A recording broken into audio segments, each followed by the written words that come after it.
Hello, and welcome back to Baby Alias's stories. We now return to Quinn by Iris Johansen. Chapter 6. We got the report on the print on the shoe. Slindak stopped by Joe's desk the next afternoon and handed him a sheet of paper. He's big, size 13. It's a work shoe, but it's not the usual model built for construction workers. The pattern on the sole is different and deeper. It's not a product of any of the major U.S. companies. Schweitzer, the owner of the shoe company, is going through his catalogs and seeing if he can locate where it was purchased.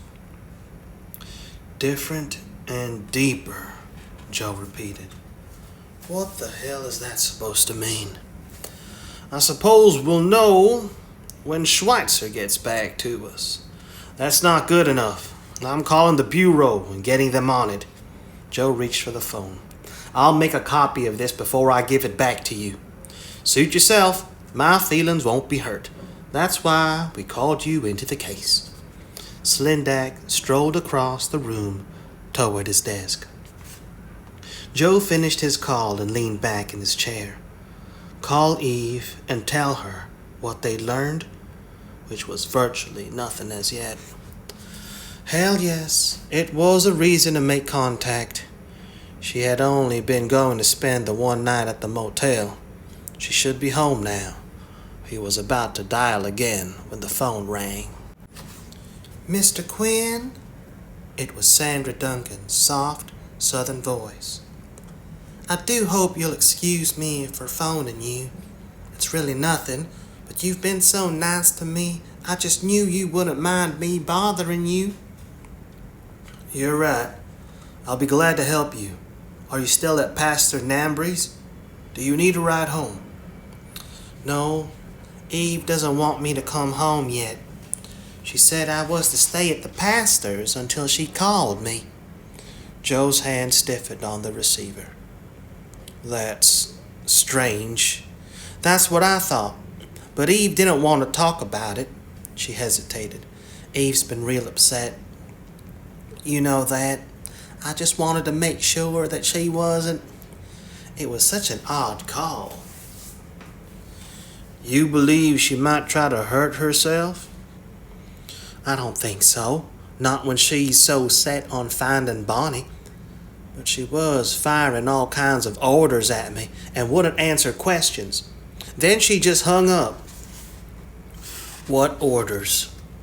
Not to come home, not to pay any attention to the afternoon papers or anything else, to stay with the pastor and not go with anyone I don't know. Don't you think that's peculiar? Yes, very peculiar. His heart was pounding. And all he wanted to do was to get off this damn phone. But I'm sure she has a reason for everything she said.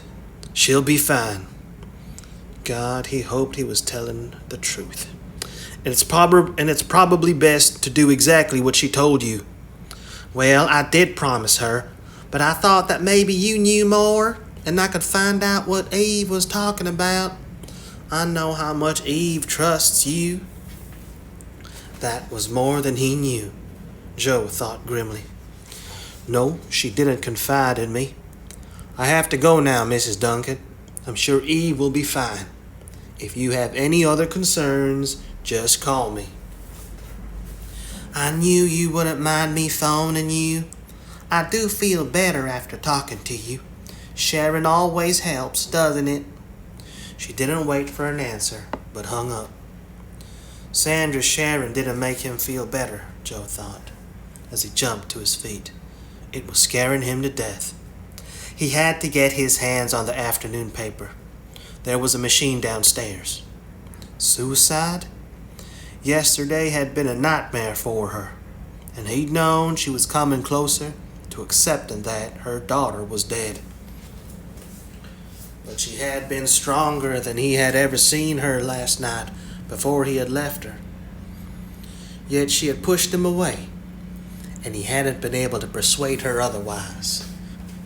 she would know that he wouldn't let her harm herself. He didn't wait for the elevator, but ran down the stairs. The newsboy was cutting the cord on the pile of newspapers that had just been delivered. Joe snatched up the newspaper. Son of a bitch. What the hell is she doing? Slindak had come up behind him. His expression was tense as he grabbed another newspaper. The captain just called me from a meeting at the mayor's office. He wants to know if we had anything to do with this. Did we? Hell no. There was a photo of Eve on the front page. She looked sober, but her chin was lifted defiantly. That gesture was the theme for the entire story below the photo. The story was written by Brian McVeigh. I'm gonna murder him, Joe muttered as his gaze scanned the interview. It led off with an emotional introduction to Eve Duncan, who had lost her child. Then it went to the Q&A directly following. Question. You've heard about the death of Janie Bristol. Do you believe that your daughter was taken by the same killer? It's possible. The man who killed Janie Bristol was obviously a coward who only has the nerve to prey on children. Adult interaction obviously terrifies him. He was so stupid he didn't even hide the child's body but left it in that cave to be discovered. Stupid? He's allegedly killed at least 9 children without being apprehended. Children. He's a moron who is only capable of attacking and overcoming little children like Janie. That's why he concentrates only on them. It takes logic and intelligence to attack adults. Someone told me that killers like him are into power, since he'd been defeated by anyone other than a 5-year-old. He'll probably continue to kill helpless children. He won't attempt to attack anyone who might challenge him. The article continued for another 2 columns, but it was all in the same insulting vein. Slindak gave a low whistle. Ugly. She couldn't be more insulting. Is she trying to get herself killed? Don't ask me, he said through his teeth. She didn't consult me about this insanity. And I thought you were so close, Slindak murmured. Not now, Joe said curtly. I'm very near to blowing, Slindak. I can see that, he added, but I told you that there was the danger of not being able to control her. Now she's going to cause us a hell of... I know what she's doing. He strode over to the lobby telephone booth, and she would have done this if I'd never shown up here in Atlanta. She'd have found a way to reach out to the bastard. Reach out? She bludgeoned him. Are you calling her? He was trying, but she wasn't picking up on her phone. She could be there, but not answering. He hung up. I'm going to her place and talk to her. You may have to stand in line. She could have made Zeus mad enough to want to have his own discussion with her, Slindak added. The captain isn't going to be happy if Eve Duncan ends up in a cave with her skull on a shelf. We're getting enough heat without that maniac expanding his chosen field. Damn it, it won't happen. She won't be killed. He tore out of the precinct and down the steps. 30 minutes later, he was at the house on Morningside. No answer when he rang. The front door was locked. He went around to the back porch. No answer there. What the hell? He jimmied the window and climbed into the kitchen. 5 minutes later, he'd search every room in the house, and Eve was not to be found. But there was an envelope on the kitchen table. Joe. He tore it open. You'll be angry, but I had to do this. It's my chance. You told me that this monster is all ego, and I thought this way I could draw him closer to me. You wouldn't let me do that, but McVeigh has no qualms about it. As you said, he's hungry. He doesn't care about anything but getting his story. Isn't that lucky for me? Thank you, Joe. Eve. his hand clenched on the paper. Luckily. Yeah, lucky enough to have that bastard zero in on her and slice her to pieces. Cool down. Panic wouldn't get him anywhere. He had to find her, talk to her, persuade her to step back and away from acting as bait for McVeigh. Find her. She wasn't in the house. Her mother didn't know where she'd gone, but she was working with Brian McVeigh. He might have thought he was using her, but he'd soon find out differently. Eve would be in control. He called the Atlanta Constitution. Brian McVeigh had taken an indefinite leave of absence and could not be contacted. Strike one. The hell he couldn't be contacted. He called the ATLPD and had a clerk pull out all the profile information they could gather on McVeigh. What are you doing? Slendak came on the line. What does Duncan say? I'd know if I could get a hold of her, Joe said. She's not home. I think that McVeigh has her stashed somewhere while he runs these stories. Get off the line and let me get the info I need. I've got it here. McVeigh has an apartment in Dunwoody, 132 Ashford. That would be too easy. Anything else? Let me see. He inherited a house from his mother 2 years ago. It doesn't say whether he sold it or still has possession. Address. It's 4961 Rose Creek Drive. It's near Lake Allatoona. He paused. McVeigh's story has caused a buzz with the rest of the media. There was a lot of talk on the local TV news this evening, including Eve Duncan's quotes. That doesn't surprise me. McVeigh might have even given them a call. And shared his story? Not likely. To stir the pot, to add the final irritant that would make an explosion certain. Anything else you can tell me about McVeigh? I can tell you he's a member of the press, and you should be careful what you do to him. I know you're pissed at the hot spot he's put Eve Duncan on, but he can cause us big trouble. He can cause us big time trouble. Ask me if I care. He hung up. The apartment in Dunwoody or the house near Lake Allatoona. The Dunwoody apartment was closer, and he didn't know whether McVeigh still owned the house he'd inherited. But his instincts were leaning toward Lake Allatoona. He called the telephone company, identified himself, and asked if there was still a telephone connection at 4961 Rose Creek Drive. Yes, private number. Joe waited for the operator to call Washington on another line and check his authority. 5 minutes later, he had the number. Name of party holding the service. Edna McVeigh. Brian McVeigh had never changed the name and evidently occasionally still used the house. Okay, phoned the number he'd been given. If Eve was there, then she'd been given time to leave before he could get there. He strolled out of the house and jumped in his car. The McVeigh place on Rose Creek Drive was a pleasant 2-story cottage, only a few hundred yards from the edge of Lake Allatoona. Its gray sideboard needed painting, but there was a cane rocking chair on the wide porch that gave the place a comfortable ambience. There was light gleaming from the windows on the first floor. Joe cursed softly. Nothing like leaving a welcoming beacon. He parked his car a good distance away from the house and moved silently into the woods. He was 100 yards to the rear of the cottage when he knew someone was following him. He paused, listening. To the left, in the bush, he faded into the stand of trees to the right. A sudden crashing of shrubs to the left, definitely following him. He circled swiftly, silently, to the left to get behind the pursuer. A male figure in a black windbreaker was now moving ahead of him.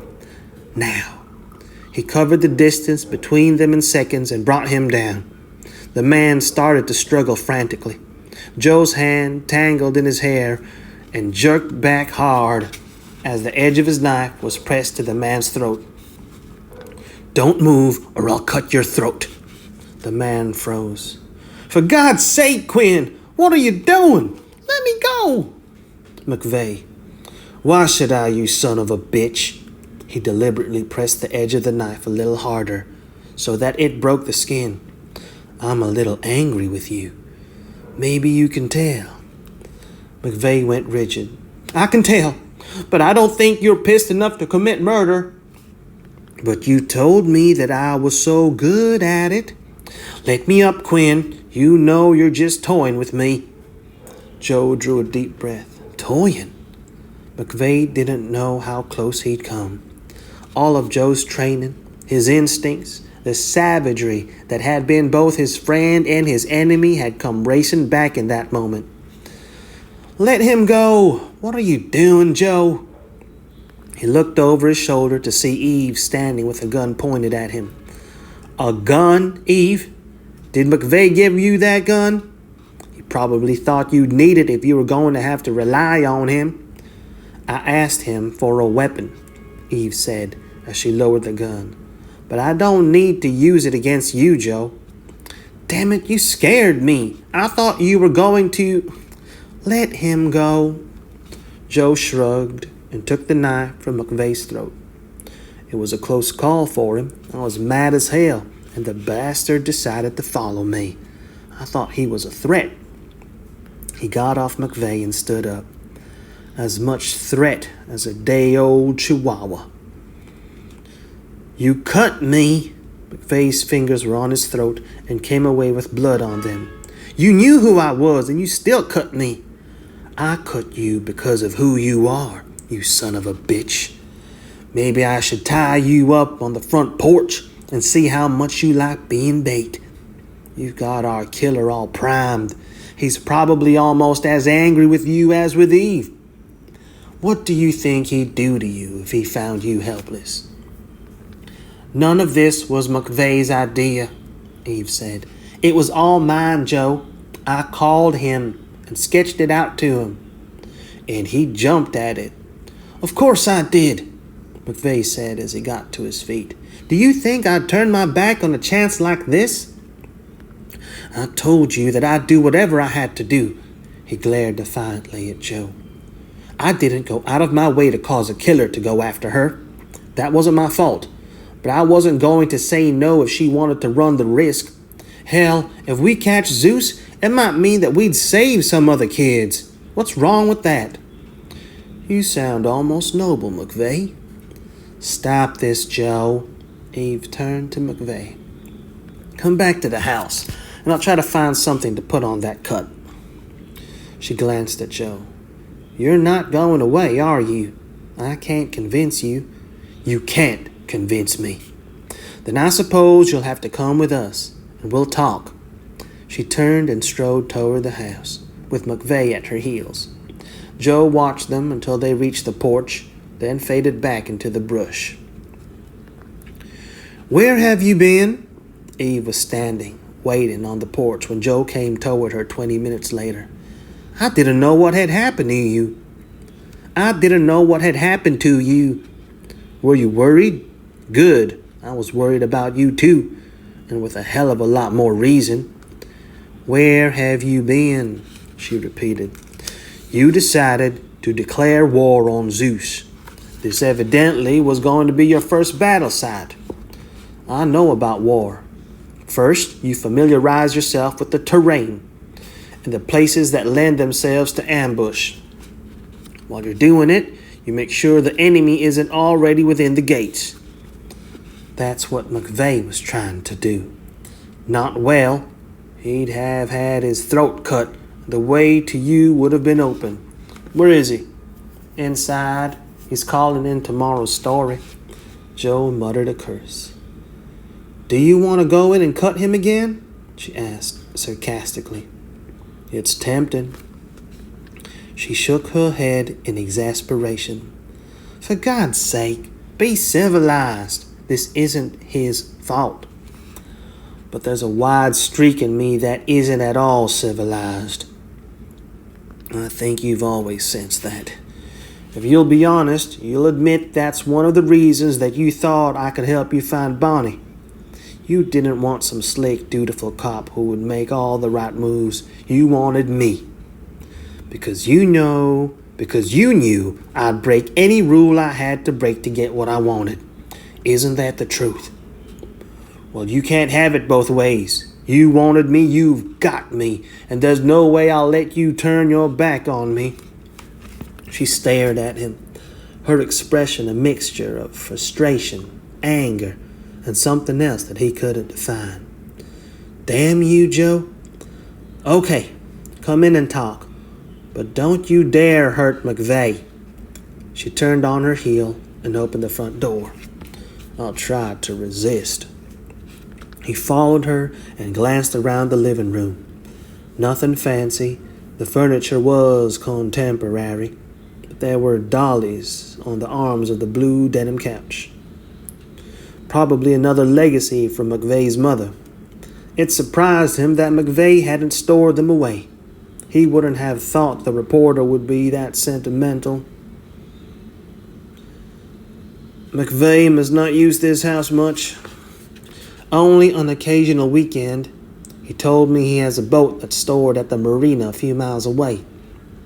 Eve led him down the hall to the kitchen. But it was convenient for our purpose, private, out of the way, and he still had the phone service connected. Since he's a reporter, he has to be reachable even on his time off. Yeah, very convenient. It wouldn't do to invite a killer to a place that wasn't isolated. He might not accept the invitation. That's right. She poured him a cup of coffee. You might as well sit down, though you can cut the sarcasm. I got the point. You don't have to belabor it. I'll try. He dropped down in a white chair at the kitchen table. I'm having trouble with control at the moment. That couldn't be clearer. She poured herself a cup of coffee. I think you scared McVeigh. He should have been scared. She sat down opposite him. I never saw you like that before, but you always knew it was there, didn't you? He stared directly into her eyes. You said you grew up with violence all around you. Well, violence isn't confined to the housing projects. It can exist anywhere. It may be a breeding ground, but you have to have someone to throw out the seeds. And you're a regular Johnny Appleseed, she said dryly. I didn't expect you to get so angry, and I didn't think you'd track me down so quickly. I thought I'd have time. It wasn't that difficult. I just had to stretch a little. Time for what? It's obvious to anyone that you're trying to set yourself up as bait. Would you like to tell me how you expect to do it without getting yourself killed? She glanced away from him. I expect him to call me. McVeigh has set up a tracer on the phone. If I can keep him on the phone long enough, I can find out where he is. And you don't think he won't suspect that's what you're doing. If he has any brains at all, he'll know why you were being so insulting in that interview. He'll suspect it. But if he's as egotistical as you think, then he'll still come after me. It would be a feather in his cap to be able to get to me in spite of a trap. She moistened her lips. And I'm counting on rage. He has to be full of rage if he could do what he did to those children. That's why I was so insulting during the interview. I wanted to trigger that rage. I don't believe you'll be disappointed. I hope not, she said quietly. His hand clenched on his cup. Look, he's crazy. Nothing could be more evident. Crazy people don't react as normal people do. Even when they know that there's danger. They just keep on coming. Maybe he won't come after me. We may be able to trace his call and have the police pick him up before it gets that far. Eve, damn it. Joe, damn it. She smiled unsteadily. I had to do this. He can't be allowed to go on. I know that the chances aren't wonderful of everything coming out the way I want them. That's why I didn't want you involved.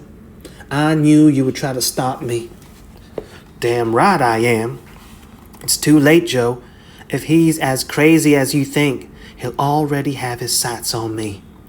I could knock you out and have Slindak stuff you in a cell as a material witness. And when he let me out, the problem would still be out here waiting for me. Not if I find Zeus first." "What are the chances of that?" She shook her head. "My way is better. Your way is as crazy as he is." But he could see that he wasn't budging her. "So what are you doing? Just camping out here and waiting for him to call you?" "Yes. And what if he comes instead of calling? That's what I did. That's why I had McVeigh get me a gun. But if I made him angry enough, he won't want to just kill me. He'll want to connect with me, tell me how wrong I am, and what he's going to do to me." "Maybe. Am I supposed to argue with you? None of this is written in stone. I'm guessing, based on what you told me about the mindset of serial killers. I should have kept my mouth shut." She shook her head. "You were trying to help me. You did help me. Enough to put you squarely behind the 8 ball with the help of Brian McVeigh." "Am I hearing my name taken in vain?" McVeigh strolled into the kitchen, his gaze fixed warily on Joe. "Has Eve convinced you that you shouldn't take my scalp?" We hadn't gotten around to discussing you yet," Joe said coolly. "But I doubt if she'd be able to tell me anything about you that would tip the scales." "I went to him," Eve said. "He only agreed to what I wanted from him. It's entirely my doing." "I'm insulted," McVeigh said. "I contributed. I wrote a damn good article. Maybe not Pulitzer quality, but it's a quantity of work that counts in this case. And I furnished the house and the telephone, not to speak of equipment and technician who's going to trace the dreaded call." He grimaced. "Though it's not really dreaded. It's much anticipated. I admit I want to get this over with as soon as possible. I wasn't expecting you to appear and offer me bodily harm. I only offered. If you'd been following the one you'd set this bullshit trap for, you'd be missing a larynx." He paused. "And you've convinced me that you're just as much to blame as I thought. So maybe we should take it outside and start over." "You will not," Eve said. "Since you won't go away, you'll stop trying to vent your temper on McVeigh." "Eve to the rescue," McVeigh murmured.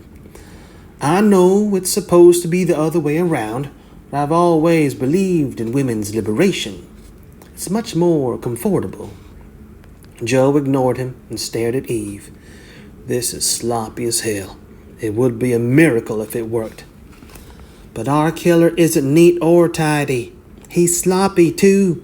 Or should I use the word reckless? Either way, he might take a chance if it suited him." "I can see that happening, and that's why I'm going to call Slindak and have him surround this place," Joe said. "No, Joe. Why the hell not? We may not get the trace. If we don't, then he'll come after me. A police presence would scare him off." "Exactly." She shook her head. "He's a monster. He's killed all those children. He may have killed Bonnie. I can't let him get away." Joe's hands clenched into fists at his side. It was the one argument for which he had no response. There would be no persuading her because Bonnie and those other children were the only thing that mattered to Eve. She did not care about the possible danger. It didn't matter to her. "What would you do if I said I was going to do it anyway?" "I'd go away somewhere you couldn't find me and set up the trap all over again," she said quietly. "I'd have no choice. I don't know how long I can stand feeling this helpless before I break. It has to end." How could he argue when he was aware of the terrible strain that she was enduring? He had watched her fight it with every bit of her strength and had been unable to help with anything but silent support. Now she had taken the only path she thought she could and still survive. Hell, maybe she was right. Perhaps they were just down to a question of survival. Lock the doors and windows, he turned to McVeigh. Show me where you've set up the equipment for the trace. I want to check it out. If we're going to do this, we might as well do it right.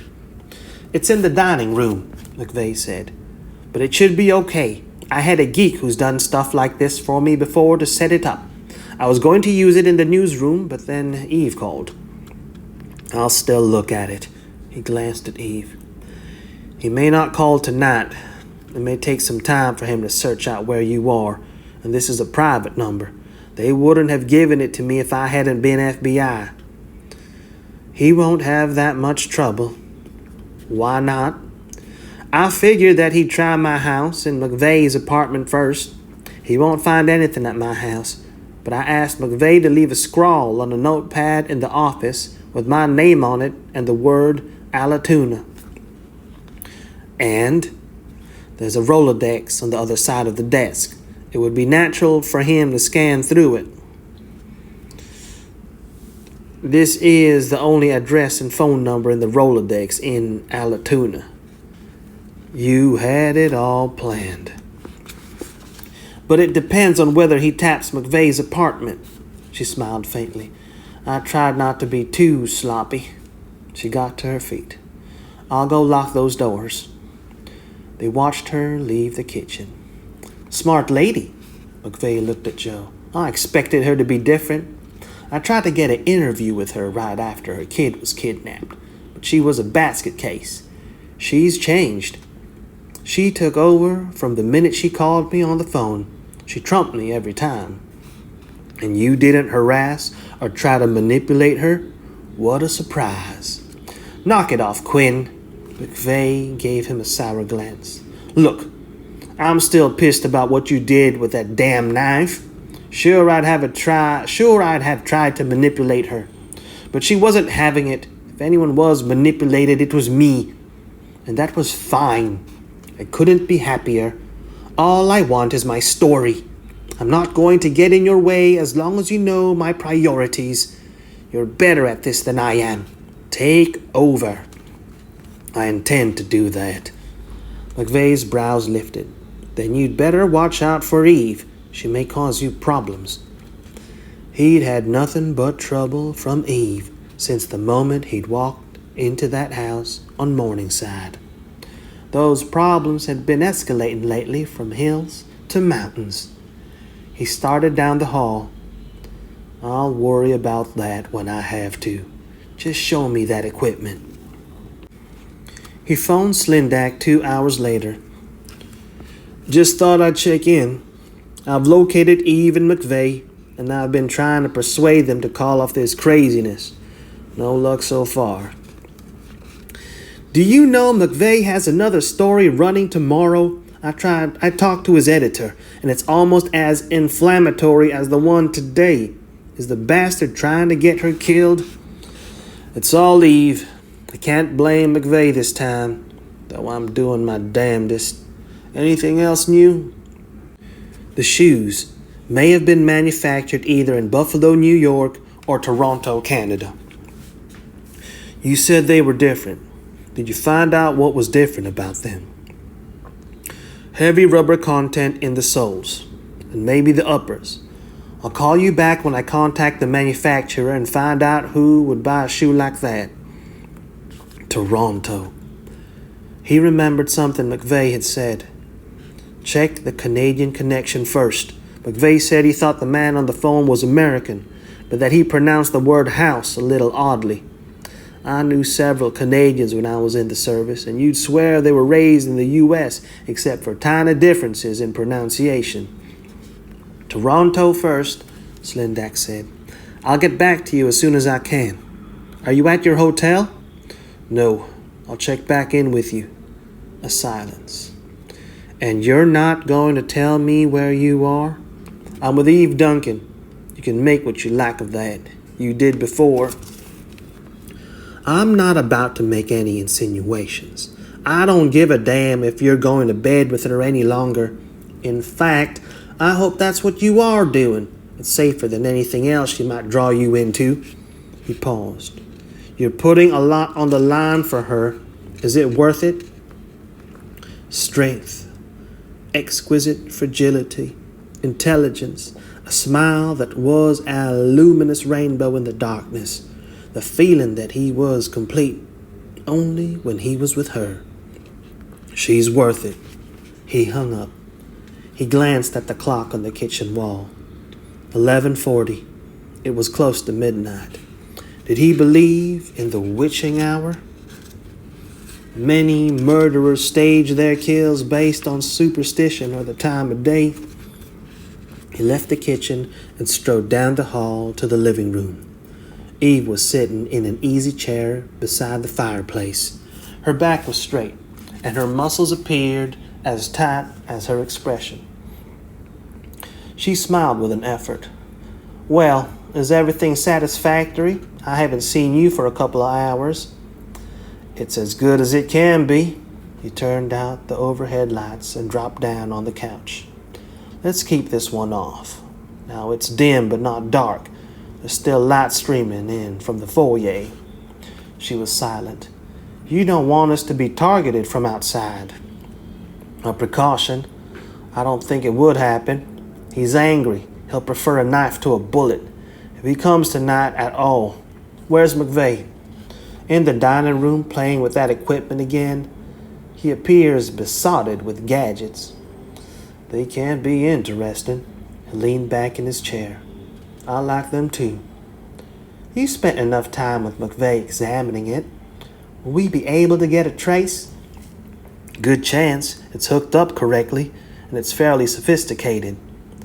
Why don't you lean back and try to relax? You look as if you're so stiff you'd break if I touched you. I can't relax, she made a face. But you look as if you're having no problem. This kind of situation doesn't bother you? It bothers me, but only because of the danger to Eve. But I like it. This is why I joined the Bureau. Moments like this are as close to what I feel as a SEAL as I can get. Living on the edge. She was studying his face. Yes, I can see that you like it. I've never seen you more alive. You're relaxed, but you look as if you're ready to jump up and go for the kill. She smiled faintly. Aren't you lucky that I furnished you with a reason to resurrect old times? I'm lucky as long as you stay out of it and let me. The phone on the table beside her rang. McVeigh was in the room in a heartbeat. I switched on the machine. Let me take the call. He picked up the receiver. McVeigh? He listened, then shook his head at Eve. Thanks, Polly. He hung up. Polly Williams. He's in the next apartment and has a key to my place. I asked him to listen for any disturbance and check if he heard anything. He added quickly as Eve made an exclamation. I told him to be careful. Don't worry, Polly isn't that self-sacrificing. He wouldn't go in if he didn't think it was safe. And did he hear anything? McVeigh nodded, and he found the lock was broken. I left the desk neat as a pin, and the pad was on the floor, and the Rolodex had cards missing from it. He grinned jubilantly. I think we've got him, Eve. It seems you're right. Her hands were clenched in the arms of the chair. When did this Polly first hear an intruder? About 15 minutes ago. Like I said, he wouldn't take a risk. He waited to go into the apartment until after he thought he heard the front door close. Less than 50 minutes, Joe said, and he has this phone number and address. He looked at Eve. Now he only has to choose which one to use. He'll phone. She moistened her lips. I think. 50 minutes. If you guess wrong, he could be here from that apartment in Dunwoody in another 10 minutes. He'd want to be sure. Maybe. Or maybe he's furious enough to kill anyone here Or maybe he's furious enough to kill anyone here he can get his hands on. Why are you trying to scare me? I want you to get the hell out of here and leave this to me. After all the preparation we've made? McVeigh interceded. It's not going to hurt her to take a phone call. Then I could... Be quiet, McVeigh, Joe said. Eve. She shook her head. Joe had known that she'd refuse, but he'd had to make one last attempt. He turned on his heel. Then get back to the dining room and make sure that we can trace any call, McVeigh. I'm going to scout around outside and make sure the area is secure. He unlocked and opened the door. In case you're wrong and he wants immediate and lethal contact.